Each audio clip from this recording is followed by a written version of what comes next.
예레미야는 어쩌면 하나님의 음성을 들은 이후에 이 이스라엘 민족들을 살리고 싶은 갈망이 생겼을 겁니다. 이스라엘이 하나님 안에서 얼마나 처량하고 처참하게 죄를 지으며 사는지를 예레미야도 직접 묵도하고 목도하고 있기 때문에 또한 모든 것을 보고 있기에 그의 마음 안에도 불편함이 분명히 있었을 겁니다. 그리고 나서 그 불편함을 참지 않는 자가 바로 그 예레미야였습니다. 하나님의 말씀이 임하였을 때 일어나 선포했고 살아나라 명했고 하나님께서 주시는 음성을 그대로 전달해가며 많은 영혼들을 깨우는 사명을 감당한 것이 바로 이 예레미야였을 거예요. 제가 오늘요 우리 교회 그 철야를 이제 금요기도 합주를 준비하기 전에 이 옆에 가서 그 사무실 기도에 모여서 함께 기도를 합니다. 이 기도한다고 여러분 들어가다 보니까 여러분들께서 종이 가방에 전도지들을 모아놓은 것들을 보아요. 그런데 저번 주에 제가 확인할 때만 해도 분명히 전도지가 좀 수북히 쌓여 있는 느낌이 들어서 아하, 이번 주에 주문하면 이번 주 토요일 주일 올 테고 그럼 되겠다 계산을 했는데, 그래서 아마 내일 도착을 할 텐데 말이죠. 그리고 나서 오늘 보니까 종이 가방이 다 비어 있어요. 그래서 제 안에 들었던 생각이 우리 권사님들과 또 전도팀들이 제가 보지 못하는 자리와 시간 속에서도 참 열심과 은혜로 이 전도의 시간들을 들여가고 있구나 하는 감사함이 물밀듯 밀려왔습니다. 여러분, 그렇나 우리의 그 걸음 속에 우리의 동기를 살펴보면 우리는 뚜렷합니다. 우리 모두의 마음의 동기는 살리고 싶은 겁니다. 그 전도지가 여러분 다 바닥이 날 때까지 우리는 왜 그렇게 전도를 하러 다녔을까요? 아마 우리는 살리고 싶은 마음이었을 거예요. 그리고 나서 오늘 이제 합주회를 준비하면서 기도하고 있을 때 한 분과 이제 기도에 앞서서 이야기를 나누고 있는데 서로의 좀 힘든들 이런 이야기를 나누다가 저한테도 질문이 던져졌어요. 그래서 저도 답변해야만 했어요. 나도 사람들 만나고 그들의 슬픔의 이야기들을 듣고 또 그 이야기들을 막 끄집어내다 보면 힘들긴 하지. 그렇게 이야기할 때 그걸 그럼 왜 하는가에 대한 궁금증이 드는 질문이 들어왔기에 저도 답할 수 있게 되더라고요. 그러나 그 영혼을 살리고 싶은 마음이지. 그 사람을 사람 대 사람으로 만났더라면 여러분 그 슬픈 이야기를 굳이 내가 왜 힘겹게 듣고 있겠습니까? 그런데 의도적으로 그에게 찾아갔고 의도적으로 그의 마음의 문을 열고 때로는 말하기 싫다 하는 친구들을 추궁하듯 질문해 가면서 이리 치고 왼쪽으로 치고 앞으로 치고 뒤로 쳐가면서 말하기 싫어하는 친구들의 입술에서 말을 끄집어내기 시작하며 그 영혼들을 마주하는 이유는 여러분 아마 우리 모두의 마음에 있는 동일한 마음일 겁니다. 우리는 살리고 싶습니다. 그 살리고 싶은 마음이 그런데 여러분 하나님께서 우리를 향해서도 동일한 겁니다. 여러분 이제는 오해하지 말고 이 말씀을 좀 들어주셨으면 좋겠어요. 나도 저 영혼을 살리고 싶기에 문을 두드리는 일을 합니다. 우리 전도팀들도 아니면 여기 믿음의 사람들 모두는 나도 저 영혼을 살리고 싶기에 저 죽어가는 영혼을 살리고 싶기에 그의 마음의 문을 두드리면서 그에게 하나님의 복음을 전하고자 합니다. 그런데 여러분 조금만 각도를 틀어서 보면 하나님도 나를 살리고 싶기에 하나님도 우리를 살리고 싶기에 끊임없이 우리에게 마음의 문을 두드리고 계십니다. 나는 이미 충분히 두드림을 받았고 나는 이미 충분히 하나님 앞에 잘 서 있어라고 하는 생각은 저는 건면합니다. 우리 성민교회 어느 누구에게도 이러한 자부심은 없기를 바라요. 왜냐하면 하나님은 어김없이 우리에게 마음의 문을 두드리기 때문입니다. 1절부터 4절의 말씀인데요. 우리 1절 말씀 읽기 전 4절부터 먼저 함께 읽어보았으면 좋겠습니다. 같이 읽겠습니다. 시작. 너희는 스스로 할례를 행하여 너희 마음 가죽을 베고 나 여호와께 속하라. 그리하지 아니하면 너희 악행으로 말미암아 나의 분노가 불같이 일어나 사르리니 그것을 끌 자가 없으리라. 아멘. 여러분 4절의 말씀에 보면요 뭐라 기록되어 있냐면 왜 1, 2절이 떼어있죠? 4절을 떼어주실래요? 4절에 보면 이렇게 기록됩니다.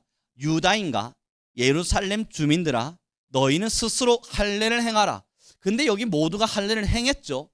일반적으로는 말입니다. 근데 그 할례가 어디를 향한 건지 보았더니 너희의 마음의 가죽을 베래요. 마음의 가죽을 베라는 이야기는 우리가 알고 있듯이 우리 마음속에 할례를 행하라는 이야기입니다. 그리고 그 마음의 가죽을 베고 나서 여호와께 속하라라고 이야기하는데, 그럼 여기서 마음의 가죽을 벤다라고 하는 것은 내 마음속에 불필요하게 자리 차지하고 있는, 불필요하게 내 마음에 똘똘 뭉쳐져 있는 악하고 때로는 잘못되고 세상 안에 무너져 있는 그러한 생각들을 베어내고 하나님께 속하래요. 이걸 좀 더 잘 이해하려면 3절을 읽어봐야만 합니다. 3절엔 이렇게 기록을 하죠. 우리 함께 읽어봤으면 좋겠습니다. 같이 읽습니다. 시작.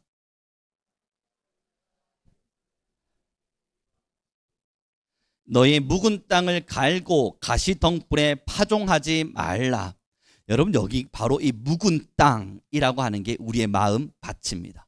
그리고 이 묵은 땅은 개간이 필요한 썩어버린, 어쩌면 버려져 버린, 황폐하게 쩍쩍 갈라져 버린 그러한 땅을 이야기하는데요. 한 번도 지금까지 제대로 된 관리가 일어나지 않은, 제대로 된 단비를 맞아본 적 없는, 그래서 진짜 사람의 손길을 타서 농부의 손길을 통해서 예쁘게 가꾸어진 적 없는 묵은 땅. 그 묵은 땅에 뭐가 피어났는지 봤더니 가시덩굴이 피어나 있어요. 그래서 성경은 이렇게 이야기하는 겁니다. 너희의 그 묵은 땅을 개간해라. 그러나 그 전에 그 가시덩굴이 가득한 곳에 바로 파종하지는 마라. 사랑하는 귀한 성도 여러분, 이게 뭘 이야기합니까? 제일 먼저 신앙의 길을 걸어갈 때 하나님께서 이스라엘에게 요청하신 건 가시덩굴을 제거하라는 거예요. 우리 안에 있는. 그럼 이 가시덩굴이 뭐냐 보았더니 성경 마태복음에 이런 기록을 합니다. 너희의 세상의 염려와 그리고요 물질에 대한 자랑, 물질에 대한 사랑, 이러한 것이 우리 안에 있는 많은 가시덩굴이 되어서 하나님의 말씀이 아무리 던져줘도 제대로 개간이 일어나지 않은 땅과 같이 그 씨가 제대로 그 마음밭에 심겨지지가 않는 거예요. 그럼 지금 우리에게 하나님 요청하시는 게 뭐겠어요? 여러분 3단계를 생각해 보셔야 됩니다. 우리는 교회를 다니지 않는 사람에게 전도합니다. 우리는 교회를 다니지 않는 사람들에게 복음을 전해서 그에게 하나님의 말씀이 접근할 수 있도록, 하나님의 말씀이 그래도 들어갈 수 있도록 우리는 복음을 전합니다. 그들은 하나님을 모르기에 예배를 드려본 적도 없기에 예배를 드릴 수 있도록 첫 문을 열어주는 역할을 우리가 합니다. 그리고 우리는 이 자리에 앉아서 하나님도 알고 예배도 할 줄 알며 하나님께 기도도 하지만 하나님께서 이스라엘 민족들에게 선포하시는 것처럼 우리에게도 동일하게 말씀하시는 거예요. 이스라엘은 예배도 했고 찬양도 했고 제사도 했어요. 그렇기 때문에 묵은 땅이라고 말하는 거예요. 땅은 땅인데 하나님의 손길이 제대로 닿지 않은 거예요. 무엇 때문에 말입니까? 신앙의 자리에 서 있지만 우리 함께 고백합시다. 다 내 생각 때문에, 내 생각을 버리지 못하기 때문에 하나님의 말씀이 제대로 그 밭을 개간해 본 적이 없는 거예요. 그에게 하나님이 지금 살아나라고 명하고 있는 겁니다. 내 생각에 똘똘 뭉쳐서 내 생각대로만 살다 보니까 내가 계획한 대로, 내가 뜻한 대로, 내가 의지하는 대로, 내가 의식하는 대로만 살다 보니까 하나님의 살아계신 말씀이 제대로 그 사람의 마음의 밭을 개간해 본 적이 없는 거예요. 그래서 교회는 왔는데 묵은 땅이 되어버린 거예요. 그 묵은 땅에 뭐가 자라난다고요? 가시덩굴이 자라나기 시작해요. 그 가시덩굴 속에는 세상의 가치관, 때로는 물질을 향한 사랑, 때로는 하나님을 향한 사랑보다는 나, 자의식 등등이 자리하기 시작하면서 아무리 말씀이 던져져 가도 그 말씀이 마음밭에 심겨지지가 않는 겁니다. 여러분 참 신기하게도 그렇습니다. 함께 예배하고 함께 교회 생활하고 함께 찬양함에도 불구하고 이상하리만큼 마음에 하나님의 말씀이 심기지 않는 사람들을 볼 때가 있어요. 물론 우리 성민교회 말고요. 그러니 그렇게 심겨지지 않는 것을 깨닫게 될 때 여러분 우리가 무슨 판단을 합니까? 아, 저분은 자기 고집에 사로잡혀 있구나. 아, 저분은 자신의 생각에 사로잡혀 있구나. 하나님의 말씀이 비집고 들어갈 만한 틈이 없구나. 아니, 자신의 삶을 하나님께 내어드릴 용기도 의지도 그러한 각오도 없구나. 내 뜻대로 무언가를 진행해 나가는 것이 당연한 것이라 생각하며 하나님의 뜻을 따라 살고자 하는 순종의 결실이 없구나. 여러분 그렇게 될 땐 하나님이 예루살렘과 이스라엘에게 선포하신 음성이 우리 동일한 백성들 하나님의 자녀들에게 선포됩니다. 1절입니다. 함께 읽어보도록 하죠. 같이 읽겠습니다. 시작. 내가 돌아오려거든 내게로 돌아오라. 내가 만일 나의 목전에서 가증한 것을 버리고 내가 흔들리지 아니하며. 1절에요. 그러한 이들에게 뭐라 말하냐면 이스라엘아 네가 정말 돌아오려거든 돌아오라는 거예요. 지금 그럼 여러분 이것이 누구에게 선포된 거냐면 이스라엘 사람들에게 선포되었다면 마찬가지 이 본문의 말씀은 저와 여러분에게 선포되고 있는 겁니다. 이스라엘아 너희가 돌아오려거든. 원래는 내 옆에 있었지만 떠나버렸으니 너희가 돌아오려거든 다시 내게로 돌아오라. 그리고 나서 그 뒤를 보면 슬픈 이야기가 기록돼요. 네가 만일 나의 목전에서 가증한 것을 버리고 흔들리지 아니하며, 그 뒤에요, 진실과 정의와 공의로 여호와의 삶을 두고 맹세하며. 여러분, 이게 무슨 이야기냐면요, 이스라엘이 우상을 그렇게 사랑하고 섬겨놓고도 뭐만 했냐면, 무슨 일만 터지면 내가 여호와의 삶을 두고 맹세하는데, 내가 하나님의 이름으로 맹세하는데 이웃 간에 분쟁이 일어났어요. 서로 예수님 믿는 사람이잖아요. 그러니 내가 여호와의 삶을 두고 맹세하노니. 여러분, 그때 이스라엘 민족들이 습관처럼 내뱉었던 단어가 바로 내가 여호와의 삶을 두고 맹세한다는 단어였습니다. 그래서 하나님이 수식어를 붙이신 거예요. 너희가 여호와의 삶을 두고 맹세한다고 약속하느냐, 그 앞에 진실과 정의와 공의로 행하면서 너희의 삶은 우상 앞에 철저하게 무너져 놓고 입으로만 여호와의 삶을 두고 맹세하노니 말하는 가식적인 신앙을 번져두고 정말 정의를 행하고 진실하고 공의롭게 살아가면서 여호와의 삶을 두고 맹세하노라 고백한다면, 그 뒤에요, 나로 말미암아 스스로 복을 빌며 나로 말미암아 자랑하리라. 사랑하는 귀한 성도 여러분, 어쩌면 하나님은 지금 우리에게도 돌아오라고 말씀하고 있는 겁니다. 이것이 무슨 이야기와 같은 거냐면요, 제가 시선을 이렇게 보고 있어요. 예를 들어서 이쪽만 보고 있어도 사람의 시야각이라고 하는 게 있습니다. 사람에게도 시야각이 있어서, 물론 독수리처럼 120도까지는 보지 못해도요, 이렇게 시야각이라는 게 존재해서 적당한 거리까지는 보입니다. 적당하게 어렴풋이 여러분들의 어떤 실루엣들과 행위들이 보여요. 아무리 제가 여기를 직시하고 있어도 여기가 보인다고.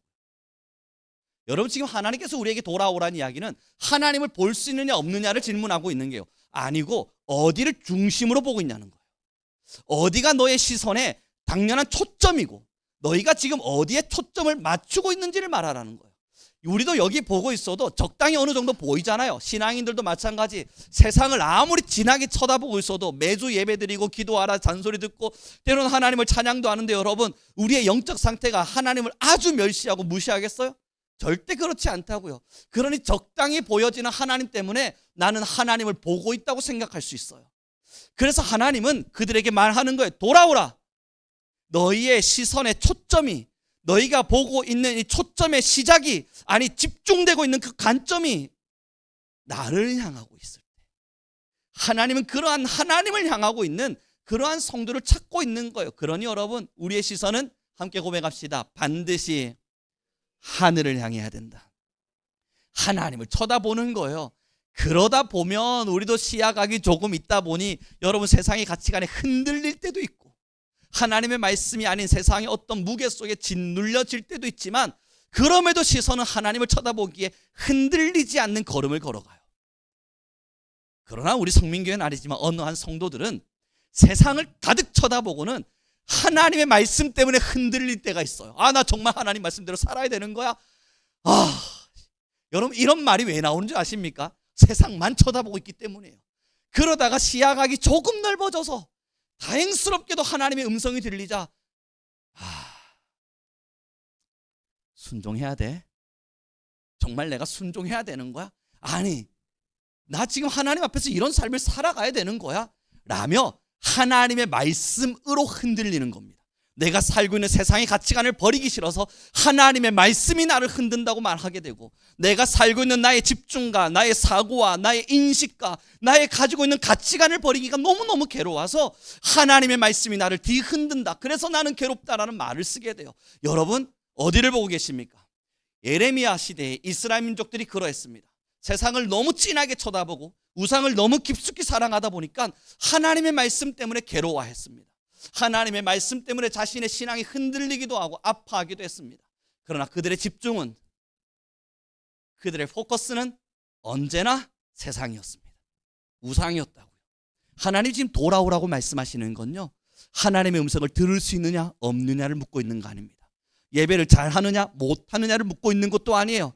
너가 내 말을 들었을 때 깨달을 수 있느냐 깨닫지 못하느냐를 묻고 있는 것도 아니고, 너희들의 행위가 하나님 앞에서 기도와 말씀과 찬양으로 채워지지 않았느냐 하고 있느냐를 묻고 있는 것도 아니에요.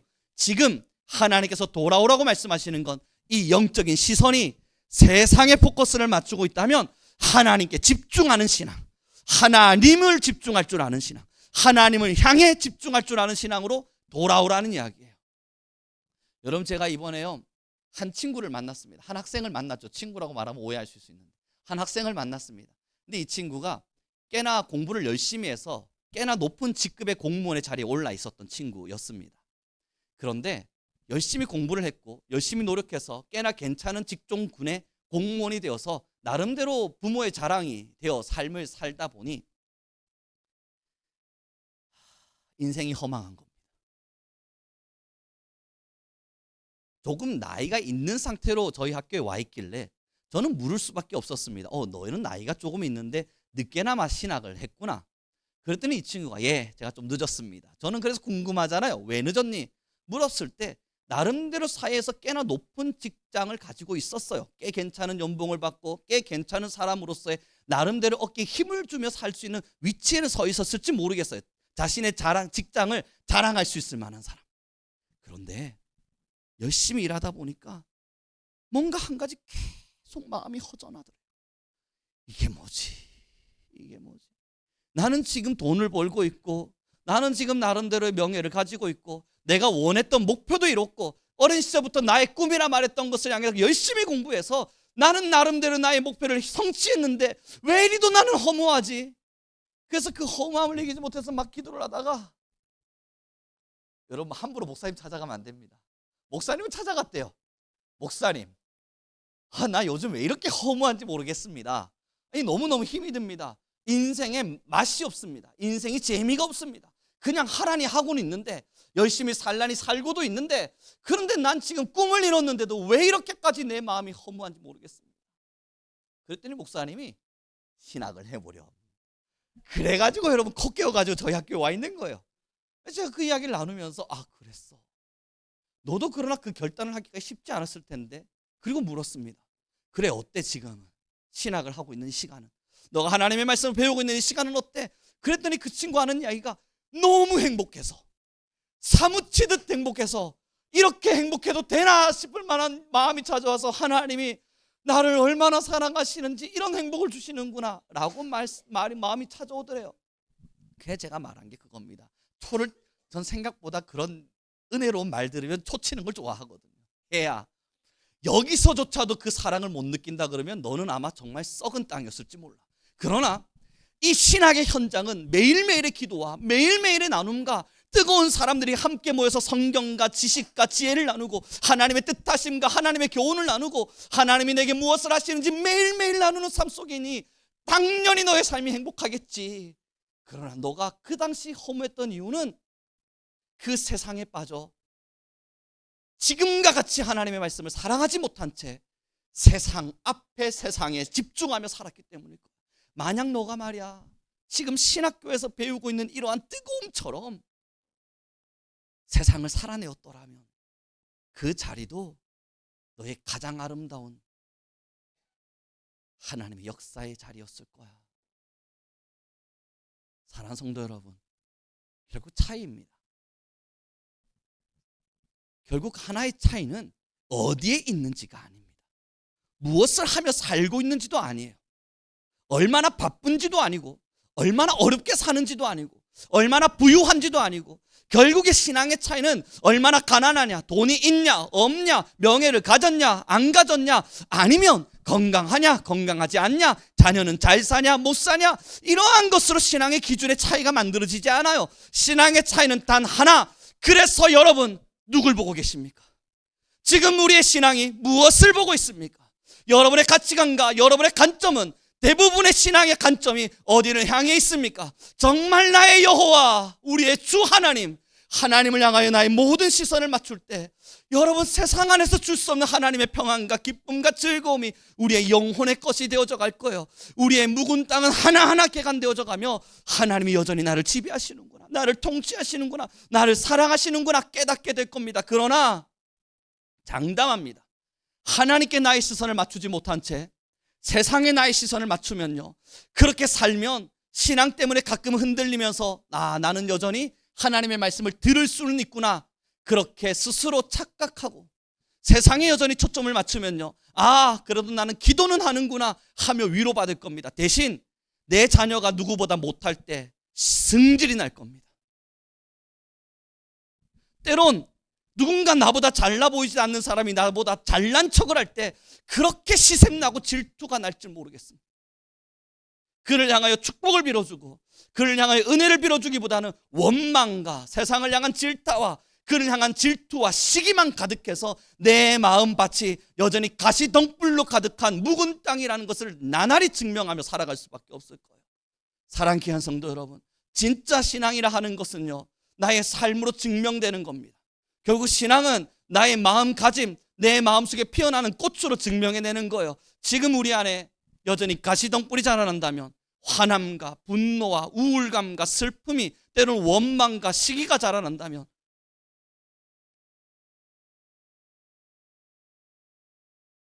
사랑하는 귀한 성도 여러분, 하나님은 우리에게 말씀하실 겁니다. 돌아오라. 너희가 내게로 돌아오기를 원한다면 돌아오라. 사랑하는 귀한 성도 여러분, 이제 어디를 보시겠어요? 어느 가치관을 따라 여러분들의 걸음걸음을 걸어가시겠어요? 신앙도 분명한 두 부류로 나누어집니다. 신앙은 같은 교회에 있다 해서 동일하지 않습니다. 알곡과 가라지가 나누어지듯 신앙 안에도 반드시 같은 공동체, 같은 자리, 같은 시간, 물론 우리 성민교회 말고 말입니다.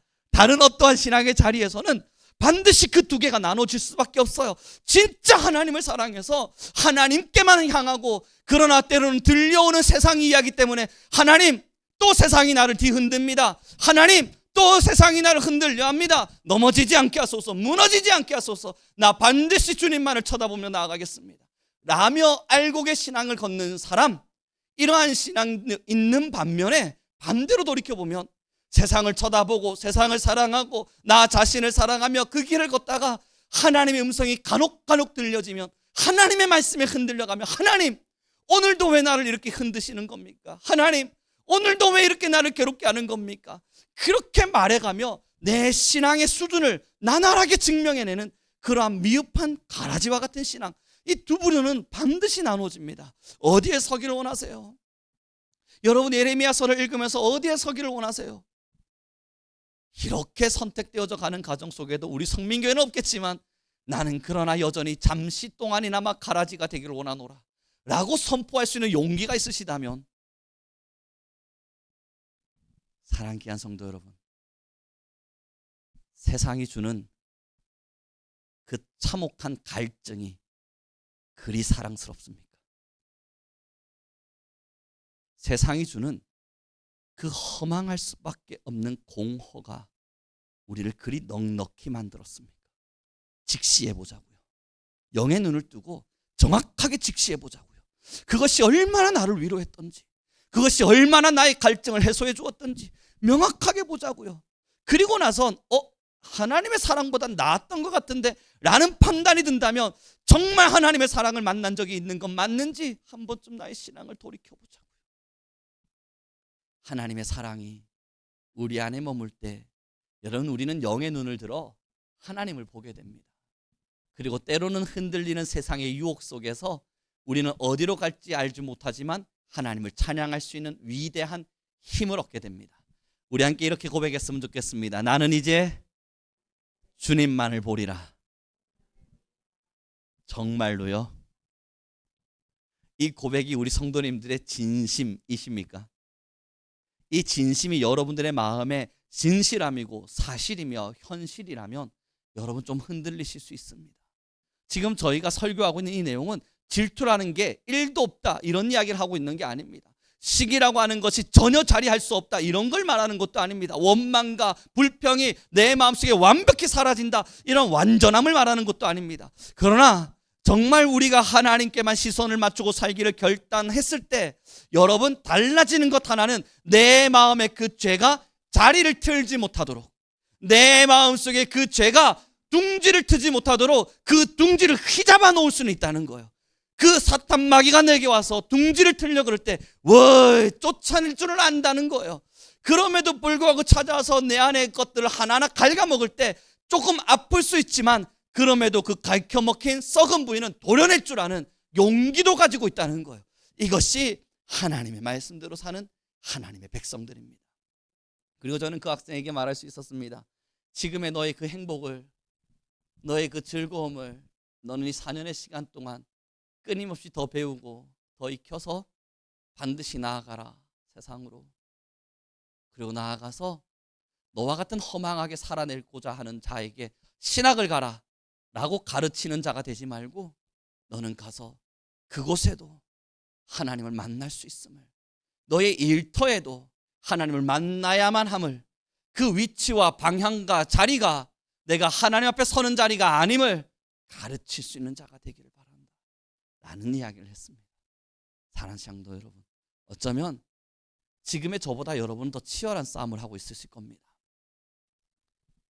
세상을 살아내고 일상이 사해이며 때로는 마주하는 자들이 하나님을 알지 못하는 사람들과 만나지는 그 현장 속에서 마음의 순수성과 거룩성, 입술의 정결함과 내 눈빛의 착함, 때로는 내 마음가짐에 하나님의 말씀을 사모하며 걷는다는 건 목회자인 우리보다 훨씬 더 버겁고 힘겨운 길이라는 걸 너무나 잘 압니다.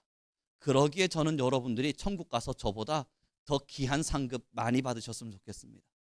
그러니까 치열하게 살아내십시오. 치열하게 살아가시며 이 세상에서 찾아오는 유혹을 목회자보다 더 열심으로 이겨내셔서 하나님의 사람답게 우뚝 서갈 수 있는 모두가 되길 소망해 봅니다. 설교가 원래 한 템포 더 있는데 저도 모르게 끝나는 멘트를 해버렸어요. 그리고 와서 보니까 끝나면 안 되는데 왜 내가 지금 끝나는 멘트를 해버렸지? 라는 지금 불안감이 찾아왔는데 여러분도 기대하셨죠? 끝났구나. 왜냐하면 저의 패턴을 이제 다 아실 테니까. 사실은 한 템포 더 있습니다. 지금 이렇게 끊어진 건 아마 하나님이 다음 주 설교로 이어붙이라고 말씀하시는 응답이리라 믿고 저는 여러분들의 기대에 부응하겠습니다. 이제 말씀을 정리해 가 보도록 하죠. 그렇습니다, 여러분. 한 친구가 이번 주에 또 저를 찾아왔습니다. 참 바빴습니다. 연구실 문이 좀 고장이 나서 똑똑 그리고 나서 문을 열면 잠긴 것처럼 잘 안 열립니다. 그래서 한 친구가 문을 딱 열다가 잠겼나? 하고 있길래 저도 열심히 일하다가 아무 말하지 않았습니다. 잠긴 척. 왜냐하면 지금은 제가 월요일 화요일에만 학교에 머물기 때문에 빠르게 서류 작업과 일을 다 처리해내지 못하면 내려올 수가 없으니까 지금 임박한 마감 기간에 맞춰서 모든 걸 처리해야만 저는 화요일날 내려올 수 있단 말이에요. 그런데 여기에 상담 시간을 들여버린 순간 저는 서류를 마감하지 못합니다. 그러면 수요일날 저를 못 만나시는 거예요. 얼마나 서글퍼요. 그래 저도 내려와야 되기에 안 돼. 지금은 안 돼. 지금 내가 이걸 마감해야 돼. 막 열심히 달리는데 애가 문을 열다 잠겼다 하길래 한숨을 내셨어요. 다행인가? 그런데 뭔가 그러면 안 될 것 같은 거예요. 그래서 제가 힘껏 열어요. 그럼 문 열리니까 했더니 교수님 계시네 하더니 여러분 문을 빵 차고 들어오는데 들어왔어요. 잠깐 한 20분만 나와야겠다. 그리고 내게 주어진 시간 동안 일을 해야만 한다 하고 결심을 하고 탁 앉아서 무슨 일로 찾아왔어? 라고 시작했는데 여러분, 아니 거기가 눈물 버튼이 있는 것도 아니고 저도 늘 신기합니다. 그냥 앉았는데 왜 울어요? 아무 말도 시작하지 않았는데 그냥 털썩 앉더니 막 울기 시작해요. 제가 그래서 이번 주에 약속을 했습니다. 제 책상에 깍티슈 하나 사놔야겠다. 맨날 화장실 티슈 막 떠다가 줬더니 여학생들 같은 경우는 여기 뻘겋게 달아요. 하도 눈물을 닦아서 울기 시작하는 거예요. 저는 그 눈물이 멈출 때까지 기다려야 했습니다. 뭘까? 왜일까? 그러면서 제 마음 안에 촉박함이 찾아오죠. 20분 붙긴 빠닌 뿐인데 나는 이의 이야기를 깊이 들을 수 있는 여유가 없는데 어떻게 해야 되지? 한 10여 분 혼자 울며 무슨 말 하는지 알아듣지 못할 언어로 우어우어하며 대화를 시작했습니다. 왜 그리 슬픈 거야? 뭐가 그리 아픈 거야? 여러분, 갑작스런 불의의 사고로 갑작스런 슬픔이 찾아왔습니다. 상세하게 설명하긴 그렇습니다. 갑작스런 불의의 사고로 하루아침에 모든 걸 잃은 자가 되어버렸습니다. 그리고 저한테 한 종이 한 장을 내미는데 휴학서예요. 목사님, 교수님, 저 휴학해야 됩니다. 지금 못 견디겠습니다. 휴학서를 써주세요. 여러분, 제가 볼펜을 들고요 고민했습니다. 얘야, 저번에도 이 비슷한 일이 하나가 있었는데 내가 써줬거든. 근데 지금 또 내가 휴학서를 써줘야 되나 말아야 되나 고민이 찾아왔는데, 지금 내가 너의 눈물을 보고 이 휴학서를 쓰는 순간 어떤 마음이 드냐면, 내가 너에게 마지막 남은 동아줄을 끊을 것만 같아. 어쩌면 너에게 마지막 남은 동아줄을 내가 이 휴학서를 써주는 것으로 끊어지는 건 아닌가 하는 너무나 깊은 불안감이 찾아와. 이거 안 써주는 게 맞는 것 같아. 안 써주면 안 될까? 그랬더니 걔가, 여러분, 안 돼요. 견딜 수가 없대요. 학교에 와 앉아 있는 것도 힘들고 모두 다 힘든데요. 충분히 그럴 만한 사정이었고 충분히 그럴 만한 이유가 있었습니다. 그래서 제가 그의 눈빛을 쳐다보며 서로 대화를 나눴어요. 넌 지금 하나님도 계시지 않는다는 말을 내게 했어. 신학생의 입에서 하나님은 죽었습니다 라고 하는 단어를 내게 쏟아내었어.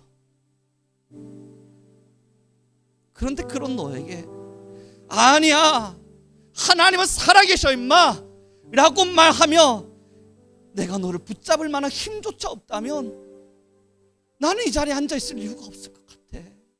그러니 제발 조금만 더 고민해보자. 그러면 그에게 설득을 시작했어요. 아니죠, 어쩌면 강요를 시작했어요. 제발 휴학을 멈추지 마라. 제발 휴학을 하지 마라. 그리고 너가 말했던 그 죽었다는 하나님은 계시지 않는다고 말하는 그 슬픔, 그것을 하나님이 어떻게 위로하시는지, 어떻게 너를 마주해 주시는지, 어떻게 너를 격려하실지 같이 좀 나눠가며 나에게 기회를 달라. 나에게 시간을 좀 달라. 그리고 하나님이 나라고 하는 부족한 사람의 통로를 통해 너의 영혼을 살릴 수 있도록 제발 나에게 시간을 주길 바랍니다. 그리고 여러분, 끊임없는 설득 속에도 끊임없이 휴학을 선택하려는 그 친구의 휴학서를 접어버리곤 안 돼, 나는 절대 휴학시켜줄 수 없어 라고 말했습니다. 그리고 시간이 지나가고 있는 중이에요. 자, 여러분, 아파요. 그의 사정을 듣고 나면 여기 계신 누구라도 아프실 거예요. 그런데 그가 하나님이 없다잖아요.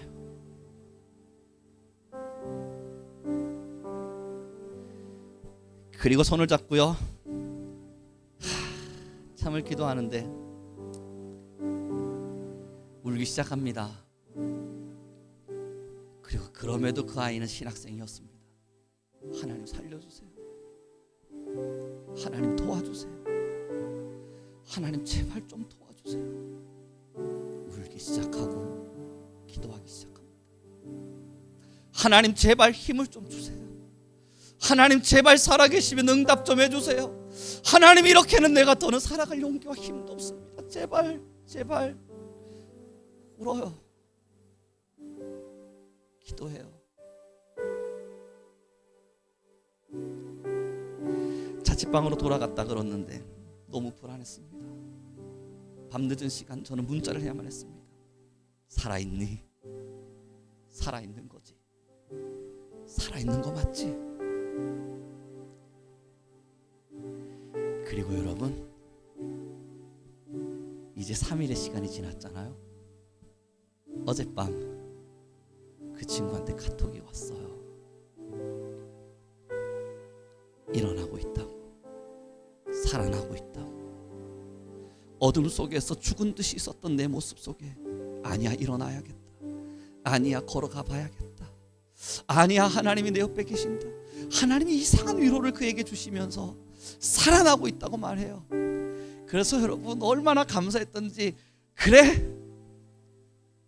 그리고 그 아이는 이틀 만에 자취방 문을 열고 나와서 사람을 만나러 갔답니다. 밥을 같이 나눴대요. 그리고 하나님께 조금 더 살 수 있는 힘을 달라 기도했대요. 여러분, 왜 하나님이 오늘 우리에게 설교를 통해 돌아오라고 말씀하실까? 하나님이 왜 이스라엘 민족을 향해 돌아오라, 너의 마음을 개간해라, 나를 바라보라 말씀하실까? 여러분, 그 한 가지를 통해서 그러면 내 영혼이 행복해질 수 있겠구나, 여기까지는 우리 성민교회 신앙인 모두가 이미 가지고 계신 걸 겁니다. 내가 그러면 하나님이 나에게 도움이 되겠구나, 하나님이 내 인생을 책임지겠구나 하는 여러 위로와 격려는 우리 모두가 이미 가지고 있는 정답일 겁니다. 그러나 거기에 한 가지의 정답이 더 필요해요. 우리 모두가 가져야 될 결단이어야 돼요. 여러분, 우리를 통해 저 사람들이 하나님을 만날 거예요. 우리가 돌아가야 될 이유는 우리가 하나님의 백성이 되어 죽어가는 영혼을 살려야만 하기 때문이에요. 우리가 힘겨워도 하나님만을 쳐다보며 세상의 유혹에 흔들리지 않을 이유는 내가 그럼에도 살아서, 그럼에도 내가 힘을 내어서 하나님을 모르는 한 사람이라도, 하나님을 모르는 그 한 사람이라도 하나님을 알게끔 해주는 것이 우리의 인생의 이유이기 때문이에요. 사랑하는 귀한 성도 여러분, 신앙의 묵은 땅을 개간하십시오. 그러므로 하나님조차 모르는 사람들에게 하나님을 전하는 우리의 걸음과 인생이 되길 소망합니다. 우리 함께 찬양하며 나갔으면 좋겠습니다. 같이 찬양하죠. 주위를 둘러보면 함께 찬양하겠습니다.